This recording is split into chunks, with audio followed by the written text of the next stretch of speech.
네, 여야가 진통 끝에 657조 원에 달하는 내년도 예산안 처리에 합의했습니다. 이 최대 쟁점이었던 연구개발, R&D 예산과 원전 예산 복구 등이 담긴 것으로 오늘 오후에 본회의에서 의결될 것으로 보입니다. 예, 한편 이재명 대표와 김부겸 전 총리가 회동을 가졌죠. 이에 대해 이낙연 전 대표는 실망스럽다는 반응을 보였고요. 또 이 대표를 포함한 지도부가 바뀌면 대화할 용의가 있다고도 밝혔습니다. 오늘 정치권 이슈들 두 분과 이야기 나눠보죠. 서정욱 변호사 그리고 김상일 정치평론가 나와 계십니다. 어서 오십시오. 안녕하세요. 예, 두 분 안녕하십니까? 자, 먼저 내년도 정부 예산안이 일단 합의됐습니다. 뭐 일단 좀 늦기는 했습니다만은 어쨌든 일단은 그 특별한 이제 뭐 증액 없이 이제 그 안에서 좀 정리가 됐는데요. 어떻게 좀 평가하시겠습니까? 뭐 저는 상당히 긍정적으로 평가합니다. 왜냐하면 이제 가장 대화와 타협이 필요한 게 예산이에요. 예산은 이제 여야 간에 적절하게 이제 주고받는 이런 이제 대화와 타협이 필요하다.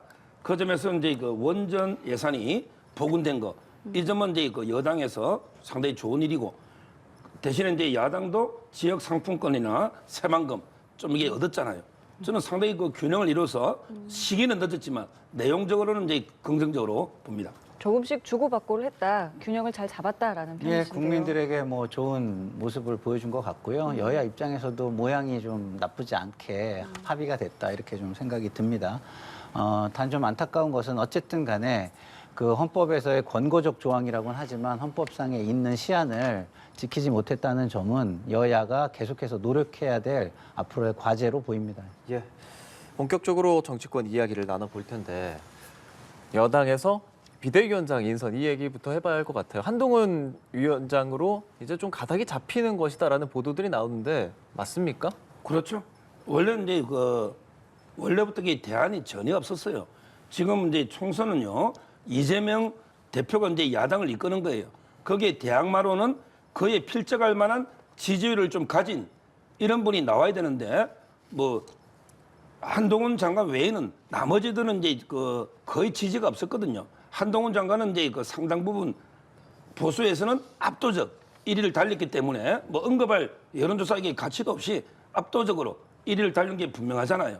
그래서 이제 당연히 뭐 처음에 비주류에서 약간 일부 반대가 있었고, 그다음에 주류 중에서도 일부는 한동훈 아껴야 된다. 오히려 이제 비대위원장은 손에 피를 묻히니까 선대위원장이나 이렇게 가자. 그러니까 한동훈 장관을 너무 아껴서 좀 반대하는 견해.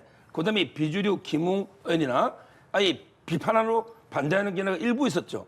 근데 압도적인 다수는 한동훈 외에는 대안이 없다. 이런 여론이었고, 지금 이제 어제 원로들 있잖아요. 예. 원로들도 거의 뭐 만장일치에 가깝게 한동훈 장관을 지지했기 때문에 아마 이제 곧 발표가 임박했다. 이래 봅니다. 이게 한동훈 장관이 정치 참여를 시사하는 것 아니냐 했던 뭐 길을 간다 이런 이야기 했었던 그 부분이 좀 영향을 미쳤을까요?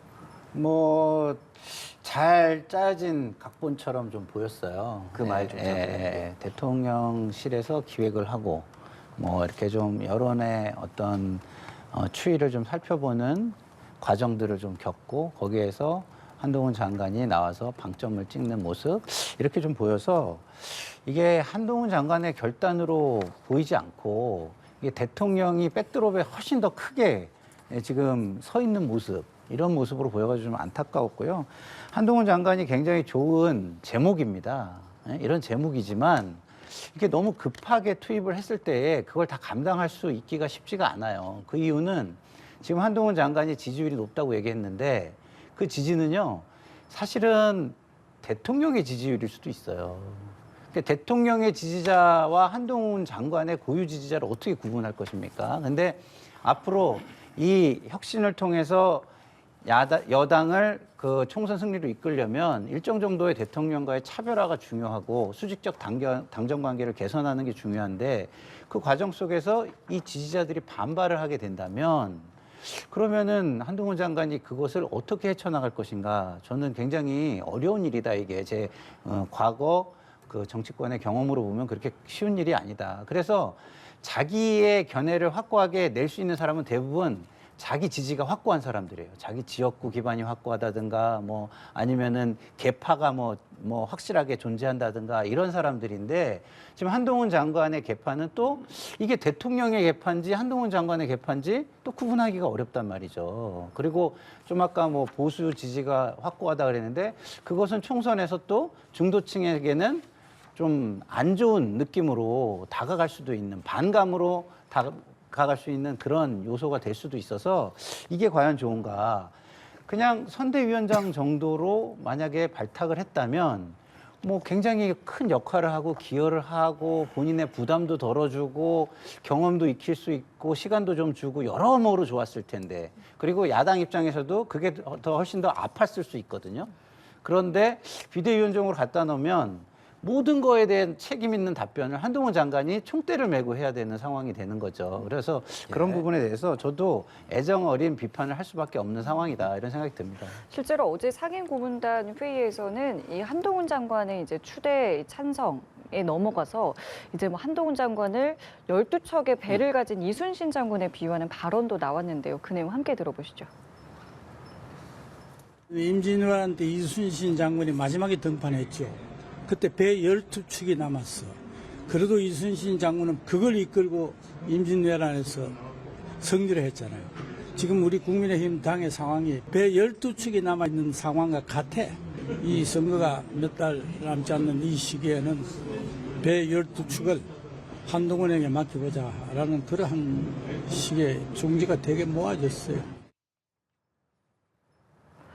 조금 전에 한동훈 장관이 네. 그 자리에 가면은 뭐 요러요러한 좀 뭐랄까요, 좀 네. 우려가 있다라고 말씀해 주셨는데 네. 지금 저 이순신 장군에 빗대은 것을 네. 봤을 때는 그러니까 당이 위기다라는 어떤 전제 조건이 깔린 느낌이거든요. 어떻게 네. 좀 보셨어요? 그 위기니까 진단을 제대로 해야 되잖아요. 그 이 위기가 어디서 비롯됐고 그걸 극복하려면 어떻게 해야 되느냐 이거를 봐야 되는데 그걸 안 보고 그냥 무조건 자기 논리만 이야기를 하는 거예요. 세상에서 가장 아름다운 꽃이 자기 합리화입니다. 그러니까 본인들한테 너무 아름답지만 남들이 볼 때는 너무나 억지스러운 거죠 이게. 그러니까 보십시오. 강서구청장 선거부터 한번 보세요. 대통령실이 너무 주도하는 너무 일방 독주적인 이런 모습을 국민들은 싫어하는 거예요. 그래서 그거를 심판하고 싶은 겁니다. 그러면 무엇을 해야 됩니까? 여당 내에 야당을 만들어야 되는 거예요. 안 그러면 여당으로 가게 되잖아요. 사실 여당이 좀 문제가 좀 없는 아주 희망적인 야당의 지금 모습이라면 이미 야당으로 다 왔을 거예요. 근데 저희 야당도 좀 여러 가지 비판에 심판의 대상이 되는 부분이 상당히 있기 때문에 그것 때문에 잘 안 오고 있는데 그런 기회 요인을 오히려 놓치고 있는 겁니다. 여당 내 야당으로서 한동훈 장관이 보이겠습니까? 보이지 않습니다. 그리고 이순신 장군도요, 그렇습니다. 다 주류한테 배척받던 사람이 마지막에 극적으로 등판을 한 거예요. 근데 지금 주류를 또 갖다가 해놓고서 우리 이대로 해도 이게 이순신 장군이야 이렇게 포장을 한다면 국민들이 이순신 장군으로 보겠습니까? 그리고 제가 노신의 그 소설을 인용한 것도 뭐 중국 발음으로는 루신이지만 그 루신의 그 고향이라는 소설을 인용한 것도 저는 이해가 안 됐던 게 국민들은 지금 빵빵 뚫린 고속도로에 리무진 타고 가게 리무진 대기가 돼 있다고 생각하는데 본인은 뭐 고난의 길을 걸어서 눈밭길을 걸어서 가는 듯한 느낌으로 이야기를 하잖아요. 이 착각도 대단한 착각들을 하고 계신다는 생각이 좀 듭니다. 굉장히 쓴소리 많이 해주셨어요. 근데 실제로 김종인 전 비대위원장도 좀 등판이 빠르다 이런 이야기를 했고요. 지금 이런 쓴소리와 우려에 대해서 어떻게 생각하십니까? 지금 이제 그 한동훈 장관에 대한 비판은 크게 세 가지로 정리해 보면 첫째는 이제 윤석열 아바타다.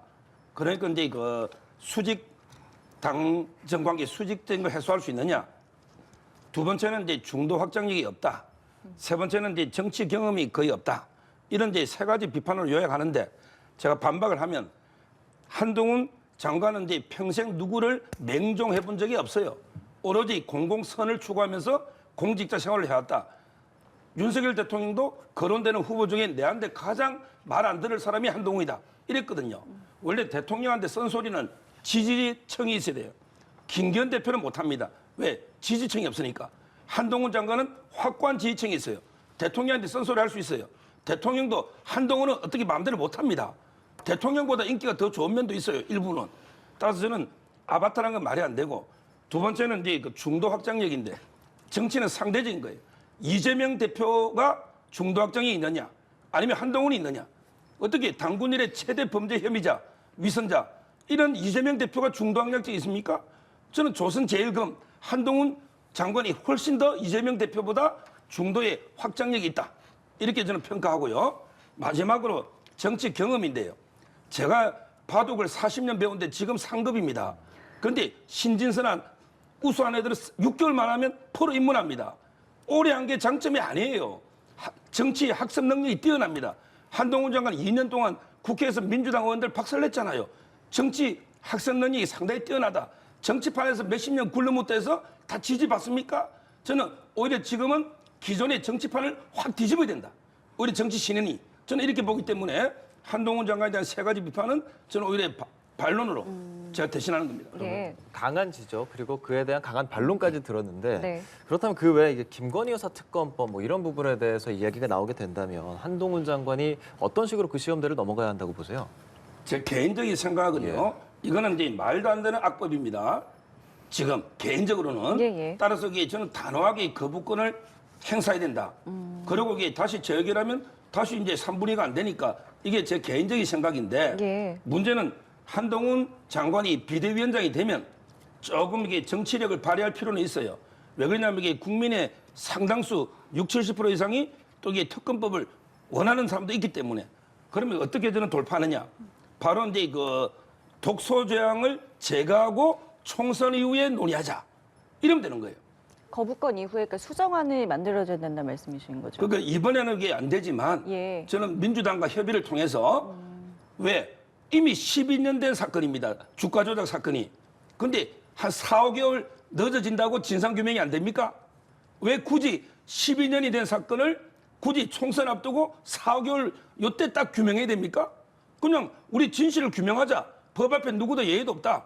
다만 총선 때는 지금 선거니까 악용될 수 있으니 총선 이후에 하자. 그리고 특검은 여야 합의로 하니까 왜 민주당, 정의당만 추천하느냐. 우리도 이게 같이 추천하자. 이런 식으로 이게 독소 조항을 빼고 시점을 총선 이후로 하자. 역으로 제안해서 민주당하고 협의를 이끌어내는 이게 저는 한동훈 장관의 정치력이다. 이래 봅니다. 이 독소 조항이라고 말하는 그러니까 시기적인 부분들 그리고 뭐 채택하는 부분들 뭐 그런 부분들에 대해서 좀 어떻게 말씀하시겠어요? 그거는 이미 뭐 민주당에서 그 합리적으로 비판을 잘 했더라고요. 이거는 패스트 트랙에 태워가지고 온 거잖아요. 그래서 뭐 한 몇 달을 가져온 겁니다. 그럼 뭐 그동안 국민의힘은 왜 그걸 예측을 못했죠? 이 시기에 될 거라는 거를? 그동안 그냥 넋놓고 있었다는 얘기인가요? 그렇게 무능한가요? 아니잖아요. 다 총선에 대해서 계산을 하고 있는 거잖아요. 근데 감히 말을 못한 거죠. 감히. 예? 그래서 저는 여기까지 왔다고 생각하기 때문에 이것의 귀책 사유가 누구에게 더 있느냐라고 저는 따져본다면 국민의힘이 훨씬 크다라는 생각이 들어요. 그리고 지금 야당에 대한 수사는 굉장히 전방위적으로 지금 들어가고 있잖아요. 국민들의 많은 분들이 이게 좀 약간 형평성이 무너져 있다라고 생각을 해요. 그러면 기계적 형평을 맞추려면 김건희 여사의 이게 국민적인 의혹이 있고 절대 다수가 이 의혹이 해결돼야 된다고 생각을 하고 있는데 그건 왜 하나도 안 했나요? 조금이라도 하는 모습을 보이고 무혐의 결론을 내든 뭐 하든 이런 것들이 진행되는 모습이 보였다면 여기까지 오지 않죠.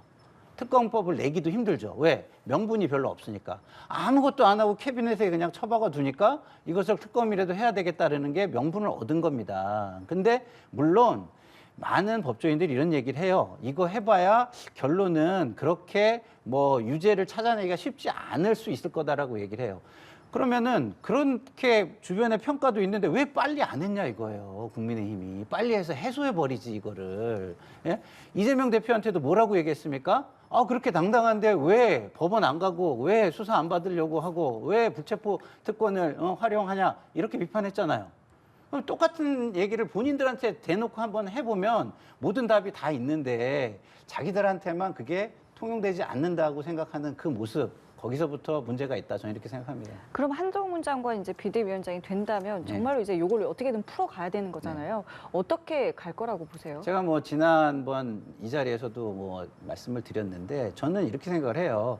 기본적으로 이게 과한 측면이 좀 있잖아요, 법이. 그러면 과한 부분을 합리적으로 바꿔서 그리고 또 거기에서 또 민주당의 의구심을 해소할 수 있는 방안도 좀 마련을 해서 상설 특검을 위주로 해가지고 전격적으로 제안을 하는 거예요. 법안도 본인들이 추진을 하고 그 다음에 이것을 언제까지 이거를 통과시키겠다는 것도 보장을 해주고 선제적으로, 그렇죠. 예. 대국민 선언을 하든 뭘 하든 보장. 근데 보장이 없는 예를 들어서 총선 끝나고 하자라고 이제 보장 없는 얘기를 하면은 그걸 누가 받겠어요? 입장 바꿔놓고 한번 생각해 보세요. 국민의힘 받겠습니까? 안 받잖아요. 솔직히 얘기해서. 그러니까 이건 먼저 국민의힘에서 구체적인 안을 가지고 구체적인 시기를 특정해서 먼저 제안을 해야 검토가 가능하다. 이렇게 말씀을 드리고 싶습니다. 이게 한동훈 장관이 이제 첫날 이제 국회를 찾았을 때, 그러니까 참 여러 가지 이야기를 했고, 뭐 말씀하신 부분들을 두 분께서도 다 인용을 하셨는데 어제도 이제 국회를 찾았기 때문에 어제는 또 어떤 이야기를 할까 사실 저희도 굉장히 좀 지켜봤는데 좀 달라진 태도를 보였습니다. 이 부분도 보고 대담 이어가겠습니다.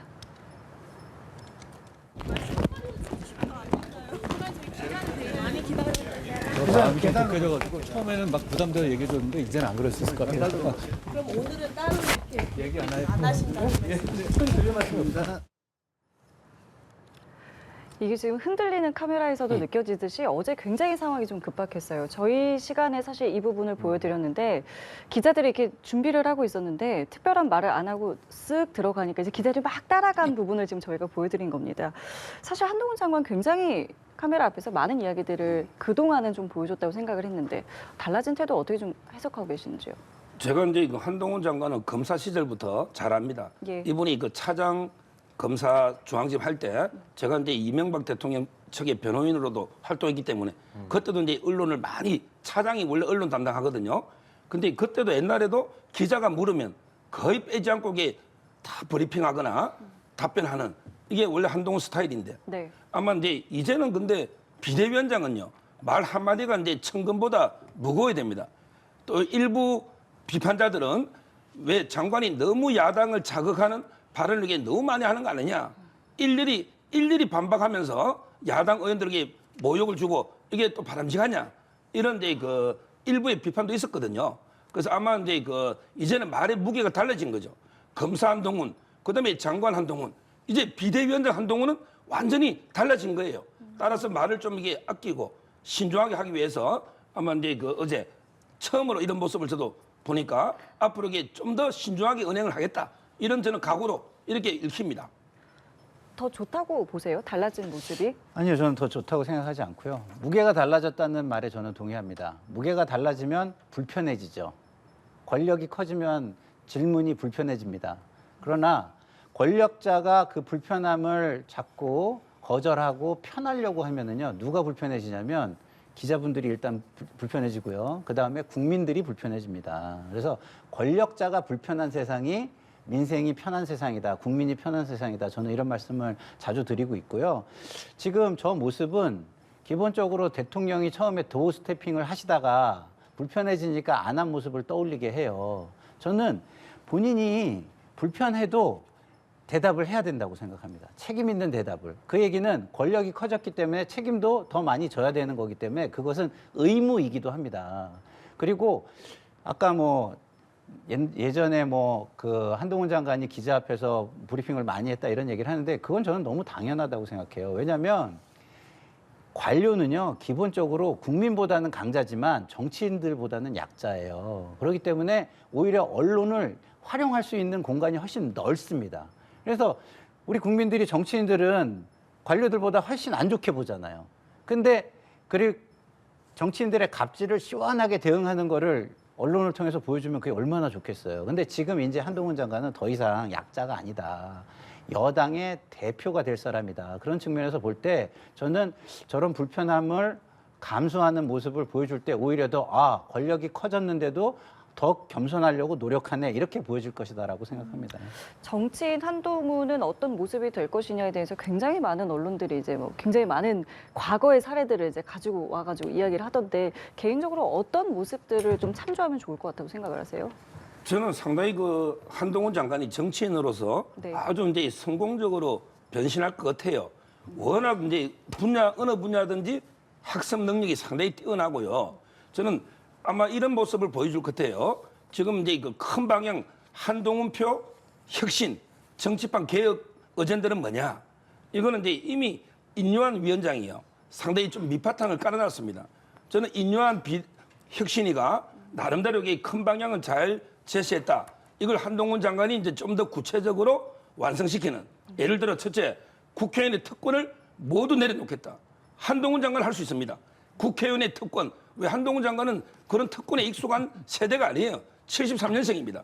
따라서 국회의원의 그 불필요한 모든 특권을 내려놓는다는 거. 그다음에 두 번째, 한동훈 장관이 비대위원장이 되면 대대적인 저는 공천의 칼바람, 개혁이 불 것 같아요. 왜냐하면 인요한 위원장이 뭐랬냐면 청년들을 절반 가까이 비례로 공천해라. 이렇게까지 했습니다. 저는 한동훈 장관이 대대적으로 기존 정치권 물갈이하는 이런 이제 개혁 공천을 아마 하지 않을까 이렇게 보이고요. 그다음에 마지막으로 인요한 혁신에서 중진들, 영남권에서 많은 오랜 세월 기득권을 누렸던 이런 세력들 험지나 불출마해라, 희생해라 이랬잖아요. 이걸 저는 한동훈 장관이 실천할 걸로 봐요. 기존에 영남에서 편안하게 다선했던 이런 분들 또는 윤석열, 윤핵관 소위 윤석열 대통령의 권력에 누렸던 사람들, 뭐 장제원이나 일부 어느 불출마했지만 이런 분들을 대대적으로 물갈이하지 않을까. 상당히 정치판에 해오리 바람을 몰고 올 걸로 기대합니다. 근데 제가 지금 우리 서정욱 변호사님 말씀을 이렇게 들으면서 보면은요, 제가 시장에 온 것 같아요, 시장에. 옛날에 시장에 가면 만병통치약을 파는 약장사가 있어요. 근데 지금 뭐 한동훈 만병통치약이 있습니다. 이거를 사시면 모든 게 해결이 됩니다. 지금 이렇게 말씀하시는 것 같아서 제가 이렇게 저 속으로 좀 뭐랄까 뭐 그 어떤 미소를 생각하고 계신지. 지었는데요. 저는 오히려 그렇게 하는 것들이 명확한 대통령과의 차별화가 이루어지지 않는 상태에서 되잖아요. 그러면 대통령이 생각하는 정계 개편을 하는 하나의 수다 이게. 이렇게 보여질 수도 있다고 저는 봐요. 그래서 대통령 사람으로 정계를 쫙 깔기 위한 그 돌격대장, 선봉장 역할을 맡은 것이다라고 오해를 받을 그 소지가 있기 때문에 제가 볼 때는 뭘 하겠다보다 그 하는 기준과 투명성 등등 그리고 국민이 요구하는 것을 먼저 좀 보여주고 국민들이 기대하는 방향에 맞게 하는 게 맞다. 용산의 기대에 맞게 해서는 국민들이 그건 다 간파한다. 이렇게 말씀을 드리고 싶습니다. 예, 알겠습니다. 뭐 두 분께서 사실상 이제 거의 비대위원장으로 이렇게 말씀을 하시는데 아직 뭐 사의 표명을 하게 된다면 그리고 비대위원장을 수락하게 된다면 그 부분에 대해서 저희가 또 말씀을 더 드리도록 하겠고요. 사실 이 상황이 일어난 것이 김기현 전 대표가 대표직을 사퇴하고 나서 일어난 일이잖아요. 김기현 전 대표 문자 이렇게 보냈다고 하더라고요. 문자 내용 보면은 울산의 발전, 남부 발전 뭐 이런 얘기들을 했다는데 본인은 이게 연말연시 인사라고 합니다. 하지만 언론에서는 이게 지역구 출마를 시사하는 것이다라는 수많은 해석들이 있는데 서정욱 변호사님 생각 어떠세요? 저는 이제 김기현 대표가 살 길은 울산에 이제 그 배지를 내려놓았어야죠. 그러면 이제 대표직을 유지해 줬을 겁니다. 근데 거꾸로 둘 다 손에 쥐거나 끝까지 울산에 집착을 했잖아요. 그게 이제 바로 대표직까지 지금 이제 그 날린 이런 경우인데 문제는 이제 대표직을 사퇴할 때 모양새가 너무 안 좋았어요. 집권당의 대표가 페이스북에 글 하나 올리고 잠적하듯이 사라지는 이거는 말이 안 됩니다. 그리고 이제 마지막에 이준석 전 대표하고 만나가지고 이게 보도되니까 바로 사퇴해버리지 않습니까? 지금 상당히 보수층의 압도적 여론은 이제 김기현 대표는 울산도 안 된다. 울산도 공천 주소는 안 된다. 이런 여론이 상당히 많습니다. 저는 만약에 지금이라도 김기현 대표가 유일하게 사는 길은 모든 걸 놔버리대. 모든 걸. 이제라도. 울산도 포기하고 모든 걸 넣고 그냥 백의종군 하겠다. 이때 이순신 장군이 나오는 거예요. 백의종군이. 그러면 나중에 뭐 삼도 수군 통제사로 다시 복귀할 한번 이게 기회는 있을 겁니다. 이번에 모든 걸 넣으면 다음에 총리도 할 수 있고 또 이게 본인 꿈이 대선이니까 여러 가지 기회가 있겠지만 이번에 만약에 끝까지 울산 출마하겠다 이러면요 공천 컷오프 1순위입니다. 바로 이게 1번으로 컷오프 될 겁니다. 그러면 이게 본인 정치 생명은 여전히 저는 완전히 끝난다 이렇게 봅니다. 네, 말씀해 주시죠. 네. 저도 김기현 대표가 좀 약간 뭐 실기 뭐 이런 것들을 했다고 저는 생각을 해요.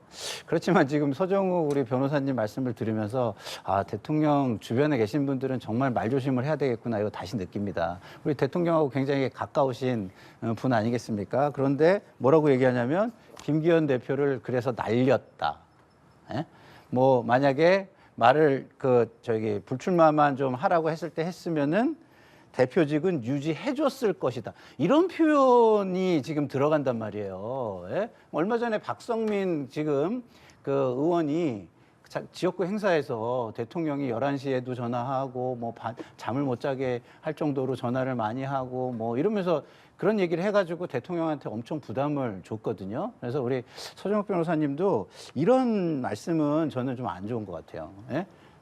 아니 그래도 대표인데 날리다니요. 그럼 누가 날렸다는 거죠? 용산이 날렸다는 건가요? 그럼 당에는 네? 어쨌든 지금 김기현 대표의 저런 어떤 행동들에 네. 대해서 뭐 부담을 갖진 않을까요? 뭐 좀 어떻게 아니 영향을 좀 받을 저는 것 그러니까 같으세요? 예. 저렇게 얘기를 하면은 토사구팽처럼 보이잖아요. 그러면 저게 김기현 대표를 오히려 출마할 수 있는 또 명분을 주는 거예요. 만약에 이렇게 공격을 하다가 희생당한 모습으로 나가서 무소속 출마하면 그때 어떡할 겁니까? 지금은 보듬어 줘야죠. 그래도 어쨌든 지금 상황이 안 좋잖아요. 그러면 이렇게 좀 안아주고 이렇게 여유로운 모습을 보여야 여당답고 힘 있는 사람답고 그런 거지. 왜 이런 걸 갖다가 막 여당에서 먼저 나서가지고 그러면 안 돼, 날릴 거야, 뭐 공천은 어림도 없어 이렇게 얘기하는 게 맞는지 잘 모르겠습니다. 그럼 김기현 대표는 뭐 계속 그 출마를 뭐 특별한 뭐 상황이 아니고서는 아까는 지금이라도 내려놔야 된다라고 이제 변호사님께서 말씀하셨는데 뭐 그냥 갈 것 저는 같으세요? 타이밍은 이미 늦었다고 생각하고요. 내려놓으려면 다시 뭔가 모양새를 만들어서 내려놔야지 지금 예. 바로 내려놓는 거는 맞지 않다고 생각해요. 알겠습니다. 자, 지금 자막이 나오고 있습니다. 저희가 오늘 계속 이야기했던 한동훈 장관이 오늘 법무부 장관직을 이제 사퇴한다는 속보가 나왔고요. 오늘 오후에 바로 이임식이 좀 진행이 되는 것 같습니다. 이게 지금 바로 이렇게 사퇴를 한다라는 것은 이미 이제 어느 정도 정리가 됐다. 뭐 이렇게 보면 되겠죠. 그렇죠. 결국 이제 그 크리스마스 전이냐 후냐 예. 요 정도인데 오늘 아마 이게 그 사퇴했으니까 아, 수락을 했다고도 나오는군요. 예. 그러면 이제 그 뭐 바로 이제 위원 구성이거든요. 여기에 대해서만 제가 한 말씀 드리면 예. 이제 위원장도 중요하죠. 예. 근데 위원도 저는 중요하다 봅니다. 그렇죠. 예. 한동훈 장관이 위원장이다. 예. 그럼 이제 완전히 지도부를 새로 구성해야 되는데 여기에 경험 있는 사람도 한두 분 들어갈 필요 있다. 제 개인적으로 추천한다면 예. 원희룡 또는 나경원 이런 분이 좋아요. 원희룡 이분도 비대위원장으로 거론됐었죠. 그러면 이런 정치경험이 풍부한 또는 나경원 의원 이런 분이 한두 분 들어가서 정치 조언도 해주고 그다음에 나머지 위원들은 아주 젊은 층 20, 30대 파격적으로 젊은 이게 정치 지망층 많거든요. 이런 분들도 좀 구성해서 노장층이 조화를 이루게 이렇게 구성을 해야 된다. 이런 조언을 드립니다. 주말쯤이면은 이제 네. 뭔가 윤곽이 나올 거라고 했는데 굉장히 속도가 좀 빠릅니다. 그러니까 저런 것들도 국민 눈에는 그렇게 좋게 안 보이는 거예요. 왜냐하면 장관을 지금 하고 있잖아요. 그러면 그 국민적 상식은 뭐냐면 후임자가 와야 그 책임에서 벗어나는 겁니다. 그때까지는 그 책임을 다 해주는 게 도리예요. 근데 지금 후임자도 없는데 이임식을 바로 한다고? 저게 국민에게 상식적으로 보이겠습니까? 저게 무슨 뭔가 무슨 혁명군이 무슨 혁명을 하듯이 지금 막 이런 식으로 그런 모습을 보이는 것은 국민에겐 좀 과도해 보일 수 있다. 그래서 저는 조금 숨 고르기를 좀 하셨으면 좋겠고 그리고 기본적으로 그러면은 내가 장관직을 그만두는 마당에 어떤 것은 좀 정리를 해야 될 것인가. 뭐 내가 그래서 최소한 이거는 하겠다든가. 그리고 이런 부분을 못 마친 거는 굉장히 내가 아쉽지만 후임이 이렇게 해줬으면 좋겠다든가. 이런 걸 좀 정지 작업하는 모습도 좀 보여주고 그런 게 저는 좀 좋을 것 같은데 저렇게 전격적으로 자꾸 하는 것들이요.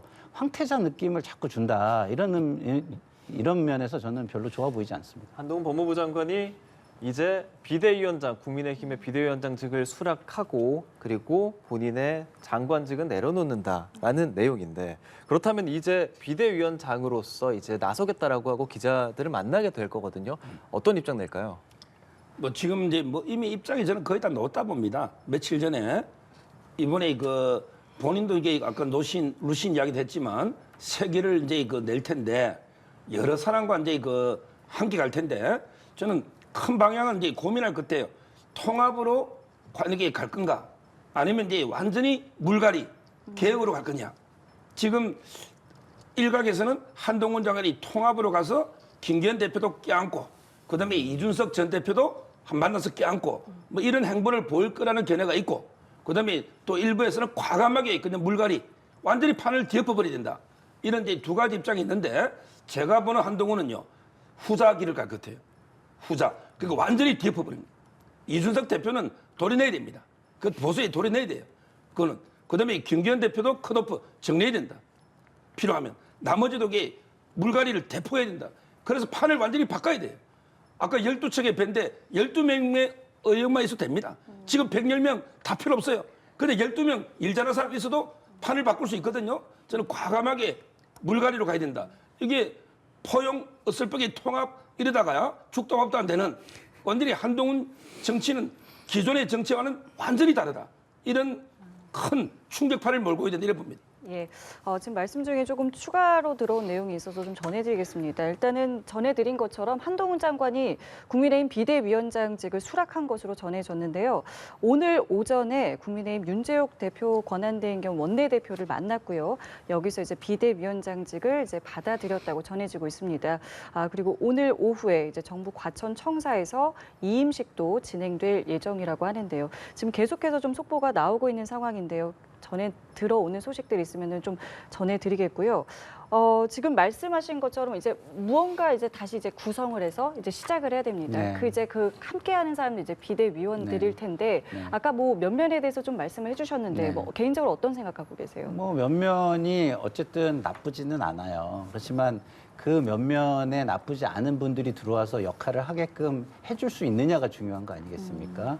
근데 아까도 제가 우려했듯이 우리 서정욱 변호사님이 완전히 뒤엎는 쪽으로 간다라고 하면 그러면 그 완전히 뒤엎고 난 다음에 새로 오는 사람이 누구냐가 굉장히 중요한 거예요, 국민들한테는. 근데 거기를 다 뒤엎었는데 대통령 사람들로 쫙 깔아버린다. 그러면 어떻게 되겠습니까, 그거는? 제가 아까 말한 그 대통령을 위한 정계 개편이 되는 거거든요. 그렇게 됐을 때는 제가 볼 때는 총선은 폭망할 수 있다 이런 생각이 들고요. 차라리 한동훈 장관이 의외로 포용력을 보여서 이준석을 껴안고 간다. 이준석 전 대표를 껴안고 간다. 그러면 저는 총선에서 민주당이 어려워질 거라고 저는 봐요. 그러니까 오히려 저는 이 정치는 대화와 타협인데 자꾸 전쟁을 상정하고 이야기하는 게 맞는지 잘 모르겠고 오히려 타협적인 모습에 큰 모습. 한동훈 장관이 그렇게 안 받고 뭐 대통령의 돌격대 정도로 봤는데 그게 아니라 대통령보다도 훨씬 생각하는 게 크고 넓네. 포용적이네. 이런 걸 보여준다면 저는 차세대 주자로도 우뚝 설 거라는 생각이 듭니다. 예. 네, 알겠습니다. 국민의힘에 이제 한동훈 법무부 장관이 비상대책위원장직을 수락했다는 소식, 그리고 오늘 오후 5시에 과천청사에서 이임식을 진행할 예정이라는 소식도 다시 한번 전해드리고요. 뭐 기자들을 만나게 되는 자리가 있으면, 입장을 내는 것이 있으면 저희가 바로 좀 전해드리도록 하겠습니다. 민주당 이야기 좀 해보겠습니다. 네. 이재명 대표 어제 김부겸 전 총리를 만났어요. 네. 김부겸 전 총리는 이낙연 전 대표와의 대화를 좀 제안을 했고 네. 이재명 대표는 어떤 좀 이야기를 하는데 네. 조금 전에 정치는 대화와 타협이라고 말씀하셨잖아요. 네, 맞습니다. 그런 부분들이 어떻게 좀 민주당에서 진행돼야 된다고 보세요? 그러니까 제가 또 이것도 이 자리에서 제가 말씀을 드렸던 거예요. 김부겸 전 총리는 아주 구체적인 요구를 들고 나가서 구체적인 답변을 받지 않으면 그냥 활용만 당하게 될 것이다 이렇게 얘기했는데 지금은 이재명 당대표에게 활용된 측면이 좀 커요. 그렇게 왜? 보세요. 구체적인 답변이 아니라 그냥 추상적으로 얘기하잖아요. 그거 당연하다. 해야 된다. 그럼 뭐 언제 어떻게 하겠다는 거예요. 네? 그리고 이낙연 그 전 대표의 요구에 대해서는 어떤 보관을 가지고 있다는 거예요. 그런 얘기 하나도 없잖아요. 근데 그냥 좋은 소리로 이렇게 넘어가면 남는 거는 저렇게 좋은 사진 하나만 남는 겁니다. 그래서 제가 뭐 지난 시간에도 이 방송에서 김부겸 전 총리가 이게 이용만 당하지 않으려면 아주 구체적인 요구를 들고 나가야 된다 이렇게 요청을 드렸는데 결과는 이낙연 전 대표의 말씀처럼 조금은 실망스러운 모습일 수밖에 없다 이런 생각이 좀 들고요. 어쨌든 그래도 아직 뭐 행동이 아직 이어질 수 있는 시간은 남았으니까 이재명 당대표가 저 추상적인 말씀을 구체적인 행동으로 옮겨주신다면 저의 지금 평가나 이런 거는 제가 반성해야 되는 시간으로 다가오겠죠. 예. 실제로 이낙연 전 대표가 말씀하신 것처럼 실망스럽다라는 이제 답변은 어제 내놨고 네. 오늘 인터뷰에서는 뭐 지도부 사퇴라던가 뭐 통합 비대위에 대한 이제 굉장히 좀 직접적인 언급을 네. 내놨단 말이에요. 네. 이재명 대표는 뭐 여전히 아무런 이제 뭐 계속 통합을 이야기하고 있고 정세균 전 총리를 이제 다음 주에 만나게 되고 다음 주면 이제 당장 연말이란 말이죠. 이낙연 전 대표는 일단은 그 뭐 신당 창당의 길을 계속 가는 겁니까? 아니면은 지금이 어떤 당내외 분위기 때문에 요거를 글쎄요 철회라는 표현을 좀 뭐한데 어떻게 좀 바꿀 수도 있다고 좀 생각을 하시는지. 아니, 그러니까 제일 중요한 거는 신당을 왜 하려고 하느냐가 제일 중요한 거 아니겠어요? 그쵸. 사람은 의도와 목적 이게 가장 중요한 건데 네. 왜 하려고 하느냐는 지금 민주당이 과거 민주당의 도덕성이나 정체성에 부합하지 않는다는 거예요. 그걸 회복하라는 겁니다. 근데 그걸 회복하는 1번이 뭐냐면 가장 큰 권력을 가지고 있는 지도자가 희생적인 모습을 보여줘서 그걸 회복해 달라는 겁니다. 그게 네. 뭡니까? 이재명 당대표가 지금 여러 가지 논란이 있으니 과거의 지도자들처럼 자기 희생적인 결단을 먼저 해서 통합비대위를 하든 자기의 어떤 그 권한을 내려놓는 모습을 통해서 국민에게 민주당이 더 잘 보일 수 있게 해달라. 근데 이거는 아니야. 이 당은 뭐 이재명 당이니까 이재명만 보이면 돼. 이렇게 계속 만약에 뭐 주장을 하신다면 결국은 이재명 대표 외의 사람들은 딴 데 가서 자기 모습을 보이는 수밖에 없지 않을까요? 예, 알겠습니다. 잠시만요. 저희 지금 일제 강제동원 관련한 대법원 판단 속보가 나와서 좀 전해드리도록 하겠습니다. 일본 기업을 상대로 일제 강제동원의 책임을 묻는 2차 손해배상 소송에서 대법원이 일본 기업의 배상 책임을 인정했다는 소식인데요. 대법원은 일제 강제동원 피해자들과 유족이 미쓰비시 중공업과 일본제철을 상대로 낸 손해배상 청구 소송 2건의 상고심 판결에서 원고 일부 승소로 판단했습니다. 앞서 1심과 2심이 있었죠. 거기서는 강제동원 피해자와 유족에게 1억 원에서 1억 5천만 원을 배상하라 라는 판결이 나왔습니다. 하지만 미쓰비시 측 그리고 일본 제철 측이 상고한 바가 있는데요. 대법원이 일본 기업의 배상 책임을 인정했다는 속보 전해드리고요. 자세한 내용 저희가 이어지는 뉴스에서 전해드리도록 하겠습니다. 예. 말씀을 들어보면은 결국에 지금 키는 이재명 대표가 쥐고 있단 말이에요. 어떻게 좀 가지고 갈 것 같으세요? 저는 이낙연 대표는 이제 그 신당을 반드시 할 거다 이렇게 보고요. 근데 시작은 좀 미약할 거예요. 참여하는 현역이 별로 없을 거예요. 근데 끝은요 상당히 파괴력이 있을 수가 있어요. 무슨 말이냐면 지금 원칙과 상식 의원들부터 이낙연 대표를 레버리지 지렛대로 해가지고 이재명 대표하고 협상을 벌이는 거예요. 내한테 공천 달라. 나 공천 안 주면 이낙연 신당 따라가겠다. 이런 식으로 거의 뭐 눈치 보면서 협박 정치를 하고 있는데 근데 문제는요. 지금 민주당은 2명 체제예요. 이해찬, 이재명 체제입니다. 이해찬의 척거리 조정식 사무총장이에요. 이분들이 공천을 주도하면서 이제 개딸들이 당원 권리 이게 크기 때문에 결국 공천 못 받아요. 한마디로 개딸들에 의한 처절한 수박 의원들 학살이 된다. 그러면 그 의원들은 정치 그냥 그만할까요? 저는 그래 안 봅니다. 12월 말이나 1월 초쯤에 대거 탈당해서 이낙연 당으로 간다. 왜? 이낙연 신당은 지역 기반이 있어요. 호남이라는. 이게 이준석 신당과 다릅니다. 그래서 저는 호남을 중심으로 해서 수도권까지 상당수 현역들이 이낙연 신당에 가면 나름대로 저는 호남에서 민주당과 아주 백중세의 승부를 펼칠 정도로 파괴를 가질 수 있다. 이렇게 봅니다. 동의하시는지요? 일단은 원칙과 상식 의원들이 공천을 위해서 그런다. 그런 판단은 어디서 비롯되는 건지 잘 모르겠습니다. 왜냐하면 공천을 원한다면 이재명 당대표의 뜻대로 해주면 돼요. 지금 가장 이재명 당대표한테 골치 아픈 게 뭐겠습니까? 본인의 아픈 부분을 자꾸 후벼 파는 거 아니겠습니까? 근데 그런 후벼 파는 것을 멈춰주겠다는데 힘이 있다면 공천을 안 줄 이유가 없지 않습니까? 그런데 그것을 굳이 알면서도 하는 이유가 공천 때문일까요? 저는 그 판단은 좀 다시 한번 해보시기를 저는 바라고요. 그게 무슨 뭐 협박 정치다 이렇게 얘기하는데 저는 그렇게 생각하지 않고 저는 원칙과 상식에서 하는 얘기는 이런 겁니다. 국민들이 양 진영으로 나뉘어서 서로 전쟁하듯이 서로 공격하고 국민들은 생각하지 않는 그런 모습을 더 이상 보기 싫다. 이런 모습에 우리는 응답하고 싶다. 이런 진정성이라고 보거든요. 우리 영화에도 있잖아요. 누구를 위하여 종은 울리나. 많은 사람들이 전쟁의 이유를 막 들이대면서 전쟁을 해대지만 결국 피해의 참상은 누가 고스란히 다 가져가느냐? 국민들이 가져가요.